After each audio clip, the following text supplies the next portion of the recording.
No intro today, folks. And now, Borderlands 4, based on my calculation, with many people are covering this, is 300% cooked. All right, guys, so we got ourselves a little bit of a follow-up story here that I wanted to bring to you guys today, and it's regarding Randy Pitchford. If you guys do not remember who Randy Pitchford is, this is the CEO over at Gearbox. This is essentially the man who is major in charge over at Borderlands and their upcoming Borderlands 4 video game, and he got himself into a lot of heat the other day because he made the comment that essentially real fans of Borderlands will find a way to pay $80 for their video game, even though he is saying he doesn't know how much the game is going to cost, which I feel like is a massive lie, but we're going to get into it.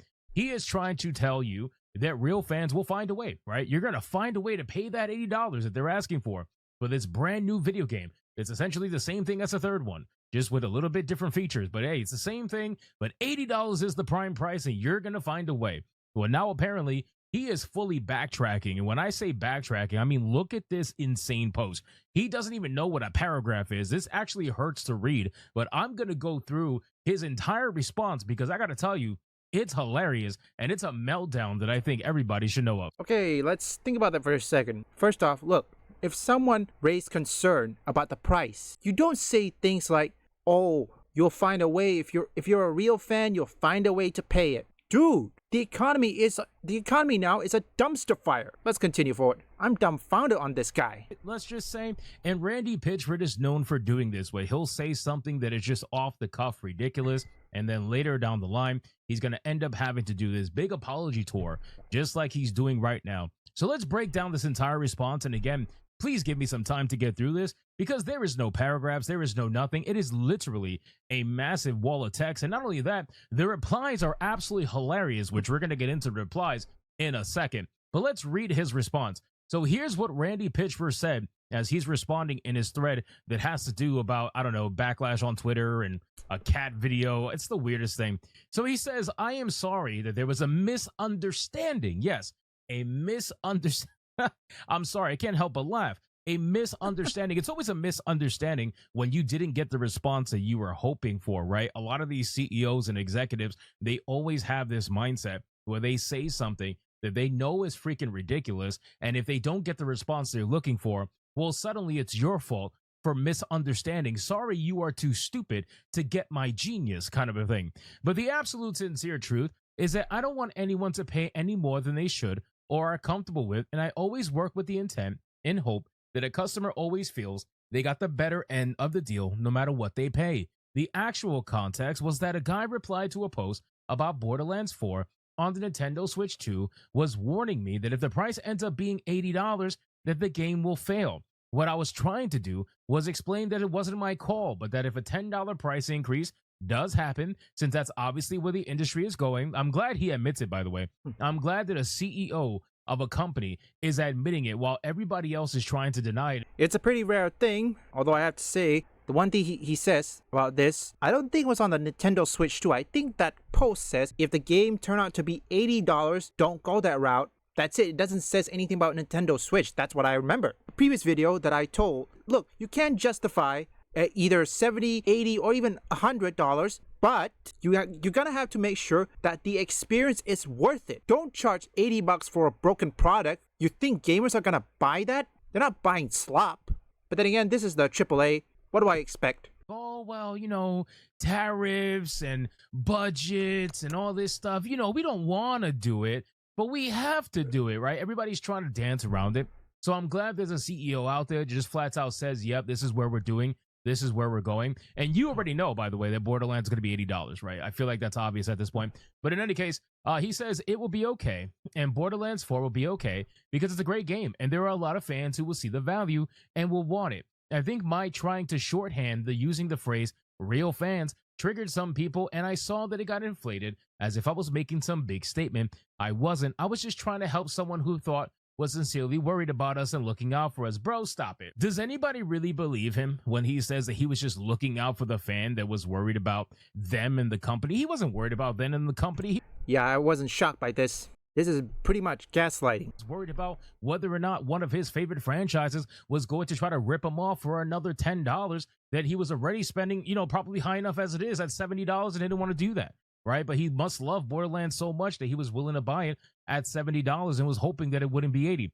Basically, I don't believe a single word that you're saying regarding you actually caring about the person's well-being or So like do the I, fact mate. that whether or not your company's going to fail. You already know what's going to happen. Don't try to buy this nonsense that the CEO has no idea about what's going to happen with this video game. You really mean to tell me that the CEO over at Gearbox doesn't know whether or not the game is going to be $80? Is that the story that you're really trying to sell us right now? But in any case, he says, as an artist, oh yeah, as an artist, I don't want prices to go up because I want everyone to have access to what we create.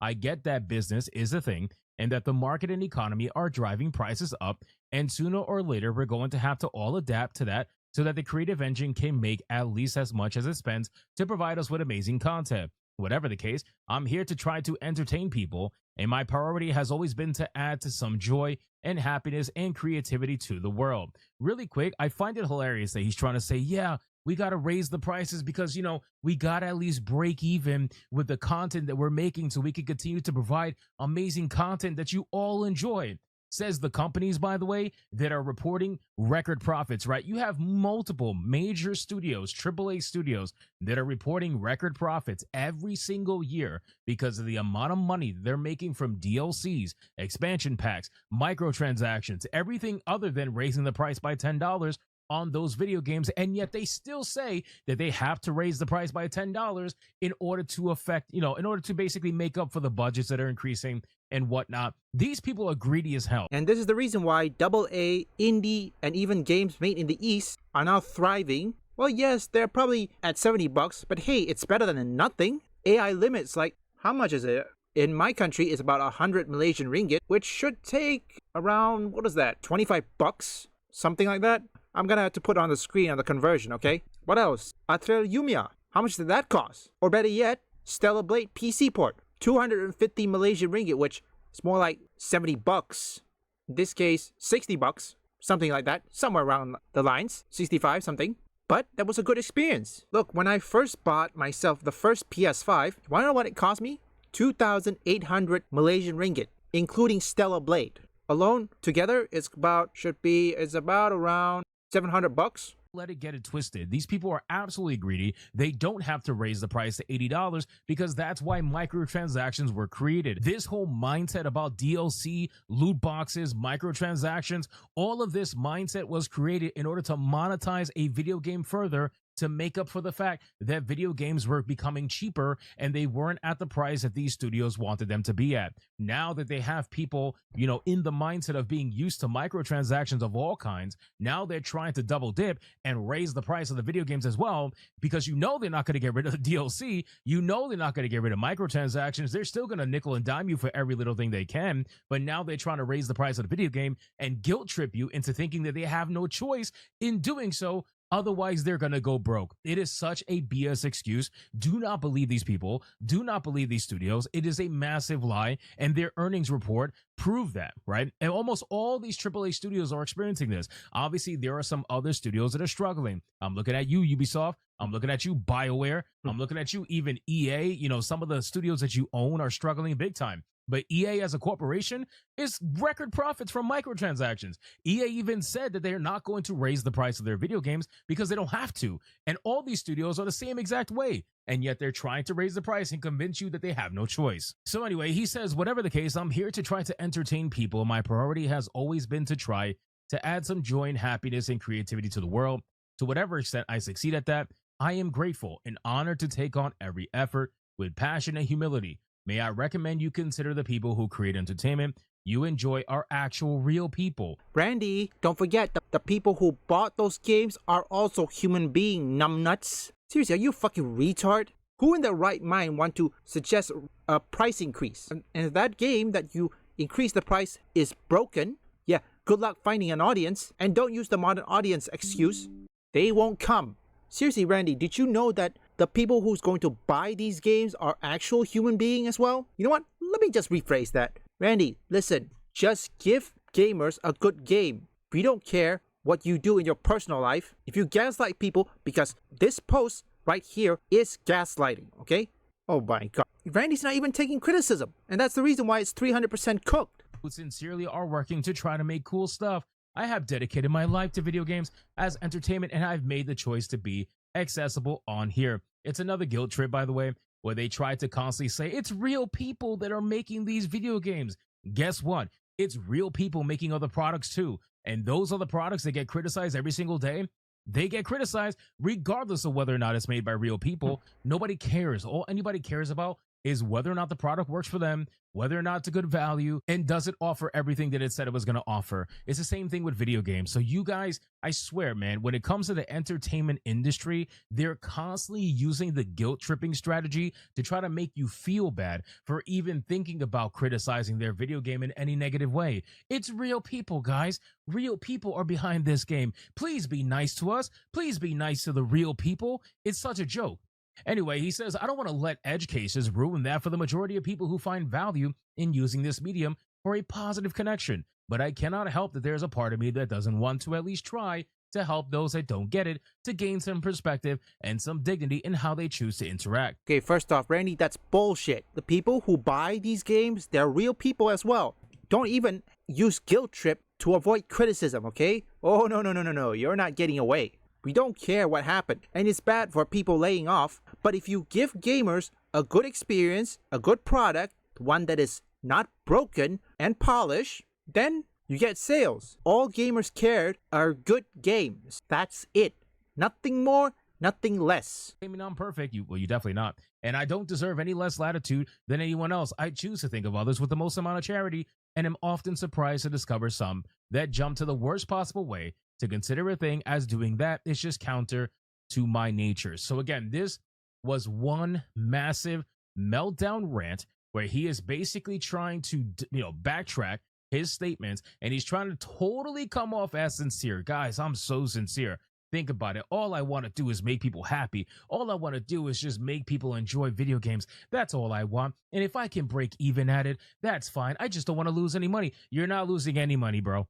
You're not losing any money, I guarantee you. You guys were perfectly fine. You were able to keep the game at $70 if you wanted to. You're choosing not to. You're going to raise the price to $80, and you're going to sell DLCs out the ass. You're going to sell expansion packs out the ass. You're going to have microtransactions, and you even made a joke talking about reselling the minimap that everybody says they want that you're taking out of this game in Borderlands 4. You made that joke, so you must be at least self-aware to some extent. And of course, people are roasting him in the comments. We have T-Boo here saying, I ain't reading all that. I'm happy for you, though. Or sorry that happened. Typical mean. Gotta love it. Anthony Mirage says, if you respected the players as much as you claim, and further have been doing this for as long as you claim, you wouldn't have said if you're a real fan, you'll make it happen. That's not the kind of mistake a good CEO makes, respectively. Gaslighting and acting like it was the players who misunderstood what you said is not acceptable either. That's not an apology. That's a refusal of accountability. You're a CEO. Surely you had at least some minimal training in public relations, but the statement you made suggests quite the opposite.